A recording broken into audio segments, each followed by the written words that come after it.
तर मित्रांनो, खरंच मुंबई इंडियन्सची 6वी ट्रॉफी लोड होत आहे का, आणि कशी दिसती मुंबई इंडियन्सची टीम या ऑप्शन नंतर, ते आपण या व्हिडिओमध्ये बघूयात.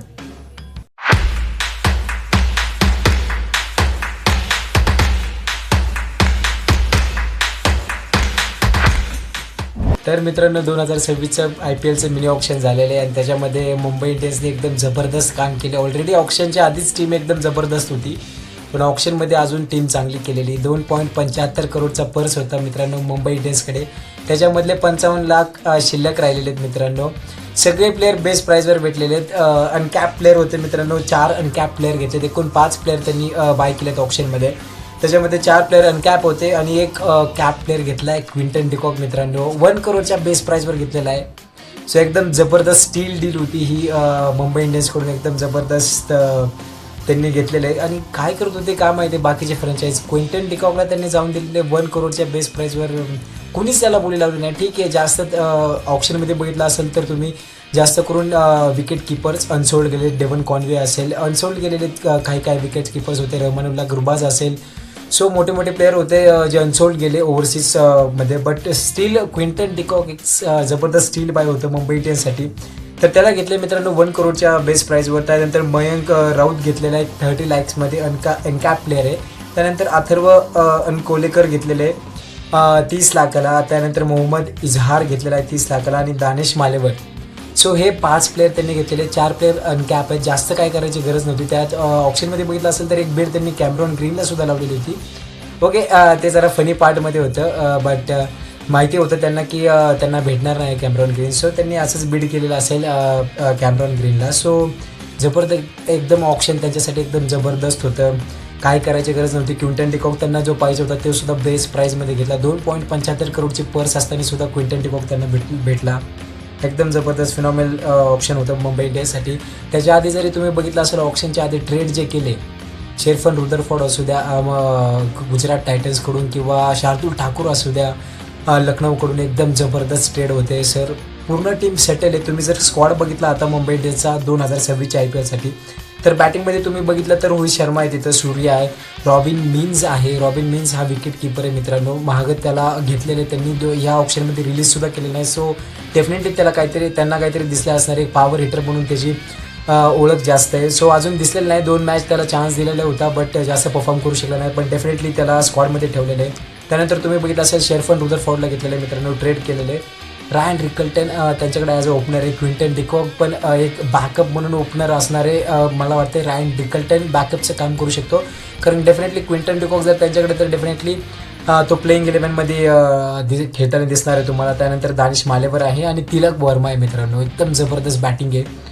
त्यानंतर तुम्ही बॉलिंग जर बघितले, ट्रेंट बोल्ट आहे मित्रांनो, जसप्रीत बुमराह, त्यानंतर दीपक चहर आहे, शार्दुल ठाकूर आहे, अश्विनी कुमार आहे, अल गझनफर एक चांगला स्पिनर त्यांच्याकडे अवेलेबल आहे, मोहम्मद इजहार आहे आणि मयंक मार्गंटे हा सुद्धा मित्रांनो ट्रेडने घेतलेला प्लेअर आहे. सो डेफिनेटली एक चांगली टीम बनती आहे. त्यानंतर तुम्ही ऑलराऊंडर्स बघितले तर हार्दिक पांड्या तिथं अवेलेबल आहे. जबरदस्त एक एकदम टॉप क्वालिटीचा ऑलराऊंडर त्यांच्याकडे. नमन धीर आहे मित्रांनो. मिचेल सॅंटर एक अंडररेटेड प्लेअर आहे मित्रांनो. जबरदस्त बॉलिंग करतो, बॅटिंगसुद्धा करू शकतो. नंतर राज अंगद बाबा आहे, विल जॅक्स आहे इंग्लंडकडून, कॉर्बिन बॉश आहे साऊथ आफ्रिकाकडून. कॉर्बिन बॉश तर तुम्ही बघितलं असेल तर एकदम चांगला प्लेअर आहे कॉर्बिन बॉशसुद्धा. एक चांगली बॉलिंग करतो, बॉलिंग करून देऊ शकतो आणि बॅटिंगसुद्धा चांगली फिनिशिंगचं कामसुद्धा करू शकतो. त्यानंतर शार्दुल ठाकूर आहे ऑलराऊंडरच्या लिस्टमध्ये. मयंक राऊत आहे अनकॅप प्लेअर ज्या ऑप्शनमध्ये घेतला आणि अथर्व अनकोलेकर आहे. सो डेफिनेटली एक चांगला स्क्वॉड आहे मुंबई इंडियन्सकडे या 2026च्या IPLमध्ये. सो तुम्ही जर आता त्यांची फायनल प्लेइंग 11 जर बनवायला गेलात मित्रांनो, एकदम जबरदस्त टीम बनती आहे. ओपनिंग करताना दिसणार आहे तुम्हाला रोहित शर्मा आणि क्विंटन डिकॉक. तर क्विंटन डिकॉक प्लेइंग 11मध्ये मला वाटतं खेळू शकतो, कारण एवढा एक्सपिरियन्स घेऊन येतो, जबरदस्त प्लेअर आहे. तर डेफिनेटली मी रायन रिकल्टनच्यावर क्विंटन डिकॉकला ठेवतो. सो तो डिसिजन मॅनेजमेंटचा असेल, टीमचा असेल, बट मला वाटतं की क्विंटन डिकॉक डेफिनेटली प्लेइंग 11मध्ये खेळला पाहिजे. त्यानंतर तुम्ही 3 नंबरला बघितलं तर सूर्यकुमार यादव खेळेल मित्रांनो. 4 नंबरला तिलक वर्मा, एकदम जबरदस्त काय टॉप 4 आहेत. त्यानंतर 5व्या नंबरला शेरफन रुदरफोर्ड खेळेल. हा दुसरा ओव्हरसीज प्लेअर असेल क्विंटन डिकॉक नंतर. 5व्या नंबरला डेफिनेटली शेरफन रुदरफोर्ड करेल. खेळेल, जे फिनिशिंगचं काम करू शकतो, जिथं पोलार्ड वगैरे खेळत होतं. डेफिनेटली एक जबरदस्त पॉवर हिटर त्यांच्याकडे अवेलेबल आहे. त्यानंतर 6व्या नंबरला हार्दिक पांड्या मित्रांनो, जबरदस्त. 7व्या नंबरला नमनदीर. तर हे तुम्ही बघा, टॉप 4 बघितलं तर तुम्ही एकदम जबरदस्त प्लेअर आहेत. आणि त्यानंतर जे शेवट 5, 6 आणि 7 नंबरला आहे, जबरदस्त पॉवर हिटर आहेत. नमनदीर सुद्धा एकदम जबरदस्त पॉवर हिटिंगचं काम करतो. हार्दिक पांड्या, शेरफन रुदरफॉर्ड. तर फिनिशिंगचा त्यांच्याकडे काही प्रॉब्लेमच नाही. टॉप ऑर्डरमध्ये काही प्रॉब्लेम नाही. तुम्ही टॉप ऑर्डर बघितला तर हा इंडियाचाच टॉप ऑर्डर. फक्त क्विंटन डिकॉक जर काढला तर इंडियाचाच टॉप ऑर्डर. सगळे इंडियन जो कोर आहे, इंडियन कोर एकदम जबरदस्त, एकदम स्ट्रॉंग कोर दिसतोय तुम्हाला. 8व्या नंबरला डेफिनेटली तर अल गझनफर खेळताना दिसेल मित्रांनो. जर अल गझनफरला जर त्याची बॉलिंग वगैरे नसेल व्यवस्थित किंवा नसेल फॉर्ममध्ये, तर डेफिनेटली तिथं कॉर्बिन बॉश किंवा मिचेल सँटनर खेळू शकतो. त्यानंतर 9व्या नंबरला मित्रांनो दीपक चहर किंवा मी शार्दूल ठाकूरला खेळताना बघतोय. मला वाटतं जर पिच जर थोडीशी मदत करत असेल स्विंग बॉलिंगला, तर डेफिनेटली दीपक चहर प्लेइंग 11मध्ये खेळताना दिसेल. आणि जर थोडंसं वेगळी टाईपची बॉलिंग तिथं रिक्वायर्ड असेल, पिचवर स्विंग जास्त अवेलेबल नसेल, तर डेफिनेटली शार्दूल ठाकूर तुम्हाला खेळू शकतो. तर मित्रांनो 9 नंबरपर्यंत बॅटिंग आहे. दीपक चहर, शार्दूल ठाकूर तिथे आहेत. जर अल गझनफर नाही बनत आहे प्लेइंग 11मध्ये जागा, तर तिथं मिचेल सँटनर किंवा कॉर्बिन बॉश किंवा विल जॅक्स खेळू शकता मित्रांनो.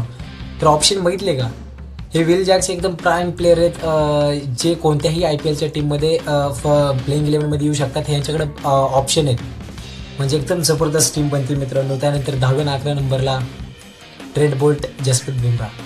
सो पहिल्या 8 ओव्हरचा तर बँक आहे यांच्याकडे. देन अल गझनफर असेल, एकदम जबरदस्त टीम बनची मित्रांनो. इम्पॅक्ट प्लेअरमध्ये गेलात तुम्ही तर मयंक मार्कंडे तिथं अवेलेबल आहे, अश्विनी कुमार आहे, शार्दूल ठाकूर किंवा दीपक चहर जे प्लेइंग 11मध्ये नसेल तो सुद्धा इम्पॅक्ट प्लेअरच्या लिस्टमध्ये असेल. तर एकदम जबरदस्त टीम आहे मित्रांनो, काहीच कमी नाही या टीममध्ये. कुठं जर तुम्ही जर थोडंफार वीक पॉईंट काढायला लागला तर वीक पॉईंट आहेच नाही मित्रांनो, फक्त इंजर्ड नाही व्हावा. जसप्रीत बुमराह, दीपक चहर हे जरा इंजरी प्रॉन प्लेअर असतात. सो इंजरी नसली तर एकदम जबरदस्त टीम बनते. अल गझनफर सुद्धा मागच्या IPL सीझनमध्ये खेळला नाही मित्रांनो, इंजर्ड होता. सो डेफिनेटली एकदम जबरदस्त टीम आहे. आणि एकदम पॉवर हिटर आहेत, टॉप ऑर्डर आहे, डेथमध्ये बॉलिंग आहे, स्पिनर अवेलेबल आहेत. डन अँड डस्टेड, एकदम जबरदस्त टीम बनते मित्रांनो. तर मित्रांनो या IPLमध्ये मुंबई इंडियन्सला माझ्याकडून रेटिंग असेल 9.5. तर 9.5 काय आहे मित्रांनो, 10 का नाही आहे. कारण तुम्ही बघितलं असेल मुंबई इंडियन्सचा स्क्वॉड मित्रांनो दरवेळेस स्ट्रॉंगच असतो, जबरदस्त स्क्वॉड असतो दरवेळेस. कधीच जास्त करून तुम्ही बघितलं असेल की वीक स्क्वॉड दिसलाच नाही आहे मुंबई इंडियन्सचा. कारण ज्यांची जी स्काउटिंग टीम असेल वगैरे तर टॅलेंट वगैरे खूप असतात, इंडियन कोर चांगला असतो. सो तुम्ही बघितलं असेल तर 2021पासून मला वाटते फक्त एकदाच क्वालिफाय झाली मागच्या वर्षी मुंबई इंडियन्स. सो नक्कीच तिथं कन्सिस्टन्सी लॅक करते मुंबई इंडियन्सची मित्रांनो. सो मला वाटतं इंजरी प्रॉन थोडेफार प्लेअर असतात, जसं जसप्रीत बुमराह असेल, दीपक चहर असेल. सो त्याच्यामुळे मला वाटतं कुठे इंजरी नसली तर डेफिनेटली एकदम टॉप कंटेंडर असेल 2026च्या IPLसाठी. सो चांगली टीम आहे, बट रेटिंग फक्त अर्धा पॉईंट कापलेला आहे मी, कारण थोडं इंजरी वगैरे नसेल तर डेफिनेटली एकदम स्ट्रॉंग टीम आहे. तर मुंबई इंडियन्सला यावेळेस माझ्याकडून बिग थम्सअप आहे, एकदम चांगली टीम आहे. मित्रांनो व्हिडिओ जर आवडला असेल तर नक्कीच चॅनलला सबस्क्राईब करा, लाईक करा आणि आपण भेटूया आपल्या अशाच पुढच्या व्हिडिओमध्ये. बाय मित्रांनो.